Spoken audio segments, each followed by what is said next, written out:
위원장님. 네, 오전에 여당 의원들께서 국방장관과 방첩사령관 등이 같은 학교였던 적이 여러 번 있다고 하면서 전혀 문제가 아니다라고 하는데, 후보자 계엄법 제2조에 따라 대통령에게 계엄 선포 건의할 수 있는 사람, 바로 국방장관과 행정안전부 장관이죠? 예, 그렇습니다. 자, 이 PPT 화면 다시 보여주세요.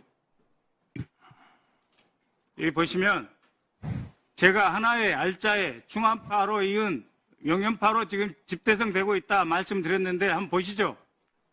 여인영, 박종선, 김중호 세 사람 충암고, 한 사람 여기 빠졌는데, 이진우 수도방위사령관, 김영현 후보자 구사단 재직 시 사단장 아들, 김승현 육사 38기, 김옥채 38기, 신만택 38기, 최병로 38기, 조성직 38기, 조창래 현 국방정책실장, 같은 캠프 출신 이기식, 강구영, 신인호 몇 사람입니까 도대체?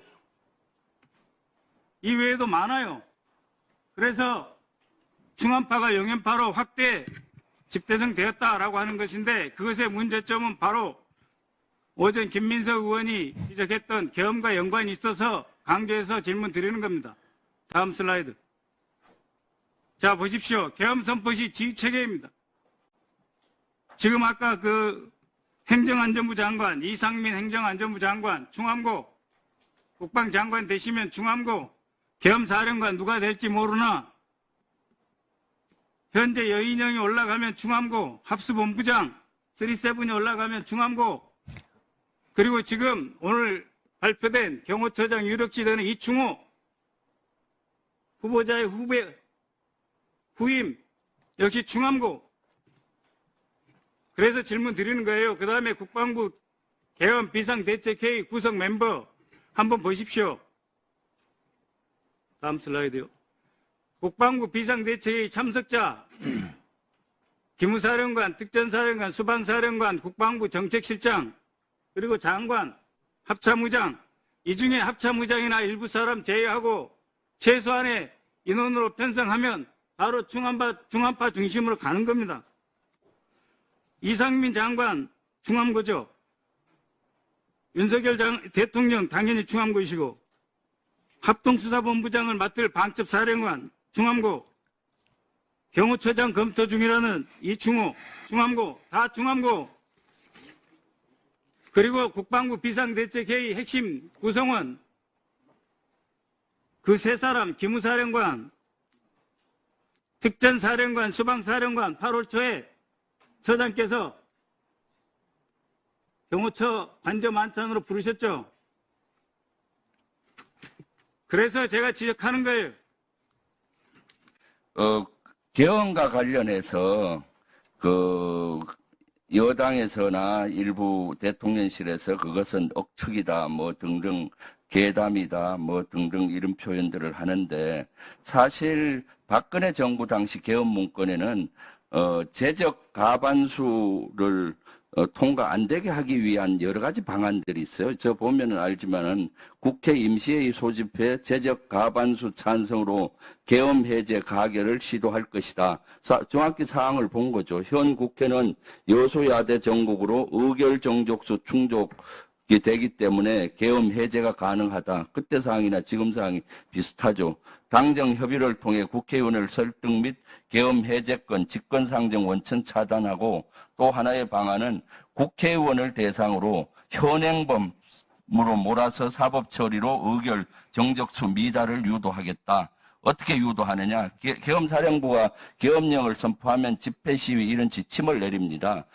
그래서 집회 시위 금지 및 반정부 정치활동 금지 포고령을 선포하고, 위반 시 구속수사 등 엄정 처리 경고문 발표 이렇게 하게 한다는 거죠. 사실 계엄령이 발동되면 당연히 야당이나 우리 시민들은 여기에 대해서 시위든 여러 가지 형태를 할 텐데, 이런 포고령을 내려서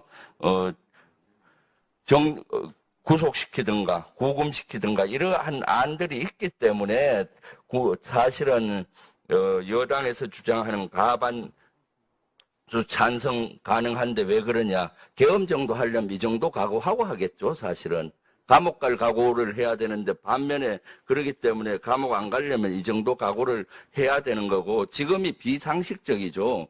그러니까 계엄을 건의하는 대상자가 행안부 장관하고 국방부 장관이잖아요. 네. 건의의 주체 두 분도 중앙고로 지금 채워진 것이고 시행의 핵심 키맨이 누굽니까?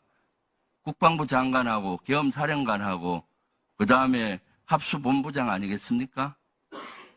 그렇잖아요. 뭐 군수내부도 있습니다. 네. 군수내부 그리고 저기 우측에 보면은 군수내부라고 하는데 계엄이 이런 것들이 비밀로 유지돼야 된다. 비밀이 누설되면은 시민에 의한 계엄군 진입 차단이 돼서 계엄 성패가 직결될 것이다. 핵심 인물은 여기 보면은 기무사령관, 합참의장, 육군총장은 이젠 해당이 없을 거예요. 합참차장이 포스터니까 뭐 특전사, 수방사 요 핵심이잖아요. 그렇기 때문에 국민적인 우려를 놓는 겁니다.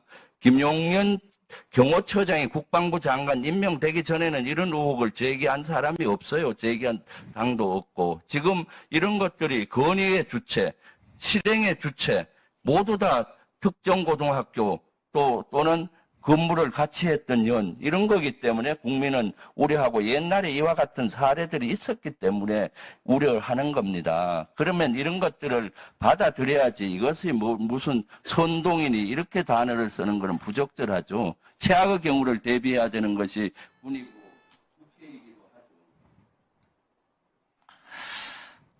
하죠. 네. 후보자님 답변하실 거 있으십니까? 네. 우리 존경하는 김병조 의원님 말씀 주신 거 존중합니다. 하지만 저는 계엄 문제는 최소한 국민의 지지가 있어야 되고 군의 동의가 있어야 됩니다. 지금 자유대한민국 상황에서 이런 걸 지금 이 상황에서 계엄이 과연 통할 것인지 이것부터 생각하면 답이 나올 것 같습니다. 지금 오늘 여야를 불문하고 계엄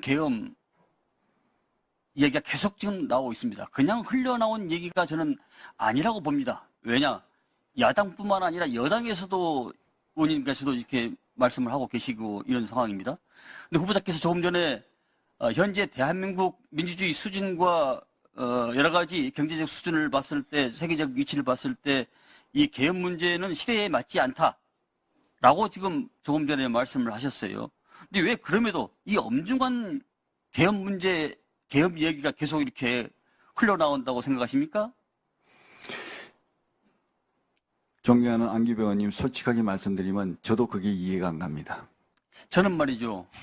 목화 이 사회 정치적 이 분위기 흐름 자체가 촛불혁명 당시에 여러 가지 그런 분위기가 흘러가는 이런 것이 때문이 아닌가라는 그런 생각을 한번 이 자리에서 해봅니다.